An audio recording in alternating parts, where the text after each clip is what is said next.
la guerre est un drame et quand on a créé l'Union européenne en 1950, Schuman, Adenauer, Gasperi, c'était 5 ans après la Seconde Guerre mondiale pour que justement l'Europe ne se fasse plus la guerre.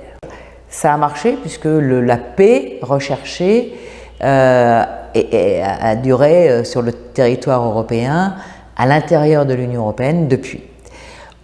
Nous avons eu des guerres dans les Balkans à la fin de la dislocation de la Yougoslavie, mais c'était une guerre qui était liée à l'éclatement d'un État et avec des composantes qui avaient été peut-être mises ensemble de manière arbitraire, et ça a été terrible. Là, on a, pour la première fois sur le continent européen, aux portes de l'Union et aux portes de la Roumanie, un État qui agresse un autre État et qui le fait pour des raisons assez fallacieuses et qui, si on en voit les conséquences alors dramatiques sur le terrain, on voit que cette agression russe a eu comme conséquence plus heureuse, si je puis dire, de montrer une réaction unie de l'Europe immédiatement. Et cette unité de l'Europe est toujours là, 8 mois après le début du déclenchement de cette opération militaire. Donc on a réveillé l'Europe, Poutine a réveillé l'Europe, et il a réveillé l'Europe qui a eu une réponse concertée, unie, et depuis 8 mois sur tous les sujets, que ce soit les sanctions, que ce soit la réaction, la défense, l'économie, on a en effet une réaction européenne immédiate. Il a réveillé aussi une autre structure qui n'est pas que européenne, mais dans laquelle beaucoup de pays européens sont membres, c'est l'OTAN. Et donc c'est encore une deuxième réaction que Poutine a suscitée. S'il avait voulu et s'il avait réfléchi avant, peut-être n'aurait-il pas fait ça, parce que ça a réveillé et l'Union européenne, ça a réveillé l'OTAN, ça a même réveillé les États-Unis qui regardaient vers le Pacifique depuis Obama, qui s'étaient un peu repliés sur eux-mêmes avec Donald Trump. Et on voit là donc Joe Biden revenir en Europe, alors que, grosso modo, on voyait bien que c'était plutôt un départ progressif. Et donc là, les Américains sont de retour en Europe. On a vu que c'était dramatique sur l'énergie, puisque en effet, à partir du moment où on a réagi fermement, où on a choisi le camp de l'Ukraine en disant c'est un pays qui défend la démocratie, les valeurs européennes, la liberté, etc., et qu'on est du côté des Ukrainiens, forcément on a donc été obligé de prendre des sanctions contre la Russie pour lui rappeler qu'il avait d'abord, règle numéro 1, enfreint les règles du droit international. Donc il avait commencé par là, et ensuite il avait en effet enfreint un certain nombre de choses auxquelles on croit, nous Européens en particulier, et que le modèle de société que nous avons, Vladimir Poutine visiblement ne l'aime pas. Et donc on voit bien que cette guerre contre l'Ukraine, c'est un prétexte, mais on pourrait très bien imaginer que s'il avait réussi son opération en Ukraine, il ne se serait peut-être pas arrêté là, et que nous avons donc à défendre, au-delà de la seule défense, un modèle de vie, des valeurs qui sont remises en cause par la Russie de Poutine.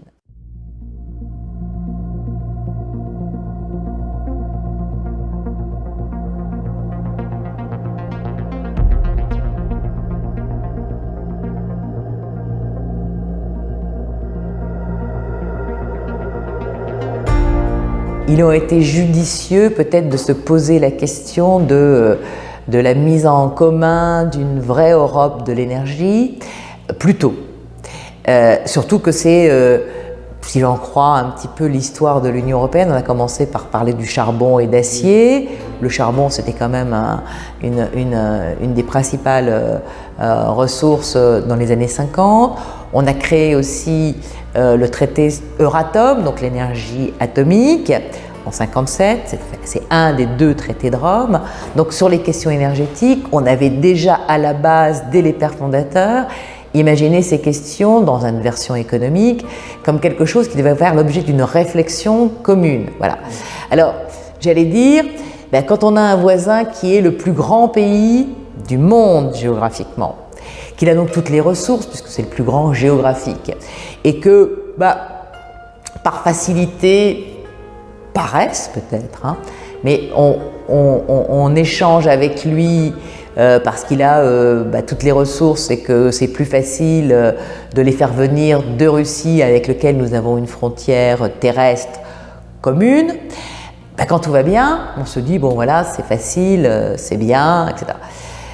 On aurait peut-être pu réfléchir en effet à le jour où ça n'ira plus, qu'est-ce qui se passera? Et on n'a jamais imaginé ce scénario du pire. Je crois qu'il faudrait le faire dans tous les cas de figure, imaginer le scénario du pire, et de cette dépendance, alors qui peut se comprendre sur certains pays qui ont été inféodés à Moscou, à l'Est, et qui ont eu des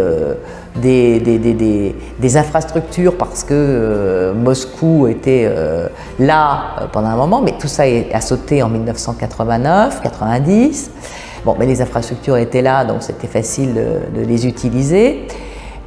C'est moins vrai pour l'Allemagne, qui a fait en effet des choix énergétiques un peu hasardeux, jusqu'à même être dangereux, puisque non seulement il y avait ces choix énergétiques qui avaient été faits de dépendre du gaz russe majoritairement, et d'avoir même accepté qu'un des anciens chanceliers allemands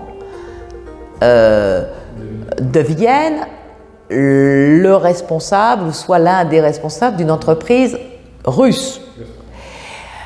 Et là, quand même, la collusion est assez forte. Ça n'a pas été remis en cause, sauf à cause de la guerre. Là, il y a quand même des questions éthiques à se poser sur certains dirigeants européens qui deviennent des factotums d'un régime qui n'est pas pro-européen. Et on s'en est rendu compte le 24 février brutalement.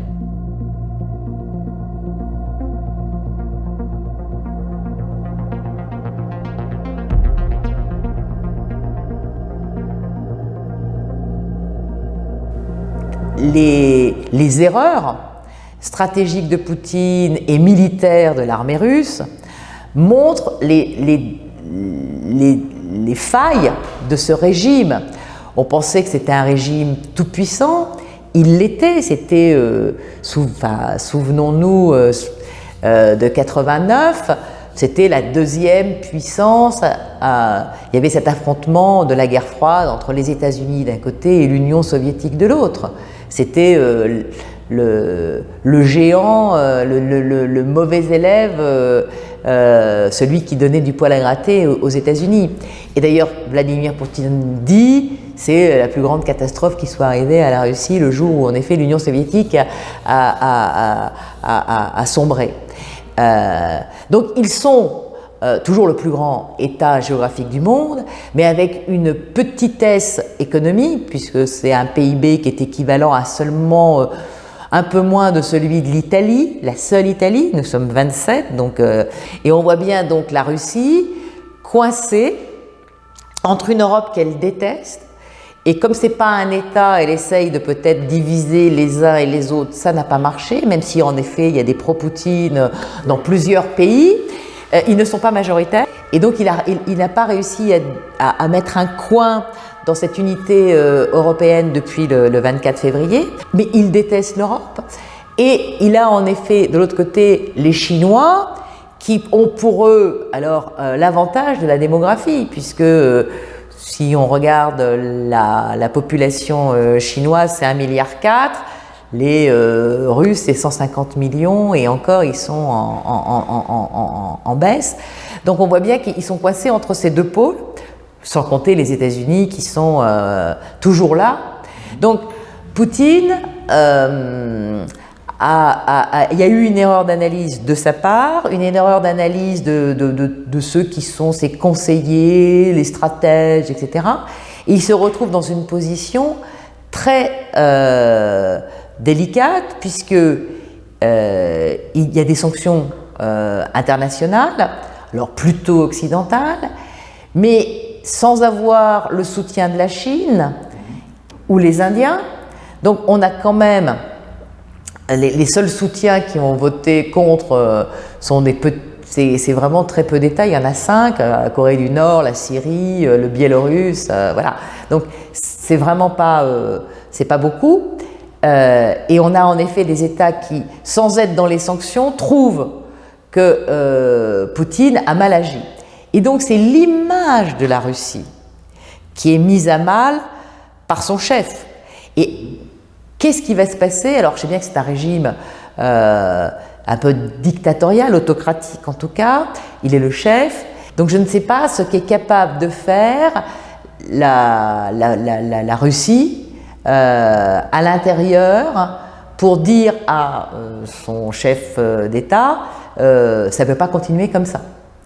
Alors je ne sais pas si ça entraîne une révolution, ils en ont fait déjà plusieurs. Hein. Il y a eu la révolution de 17 contre les tsars, il y a eu la révolution fin de l'Union soviétique. Donc qu'est-ce qu'ils sont capables de faire? Est-ce que ça peut exister à court, moyen, long terme? Mais voilà, l'image de la Russie est abîmée, leurs relations internationales sont quand même mise à mal, y compris avec la Chine qui ne dit pas, qui ne rejoint pas l'Occident sur les sanctions, mais qui lui dit c'est pas bien. Et donc il est très isolé. Et donc c'est pas forcément une situation d'avenir. Voilà. Mais qu'est-ce qui peut se passer en Russie, n'étant pas ni russe, ni au Kremlin, ni dans la tête de ceux qui sont autour de Poutine? Je ne sais pas quelle solution ils peuvent imaginer, mais vu de l'extérieur, c'est vrai que c'est pour lui une opération qui est perdante-perdante pour l'instant. Il n'a pas gagné la guerre, il a perdu peut-être des amis ou des relations qui sont très prudentes, et un soutien de la population. On a bien vu que quand il avait fait la mobilisation, les gens essayaient de s'y dérober. Il y a tous les Russes qui ont pu partir sont partis, ont fui. Ceux qui sont obligés de rester essaient de se cacher comme au pire temps du communisme pour ne pas se faire prendre et rester le plus neutre possible sans... Ils doivent le penser très fort, mais ils ne peuvent rien dire, parce que bien entendu, il n'y a pas de liberté comme on le conçoit de ce côté-ci de chez nous.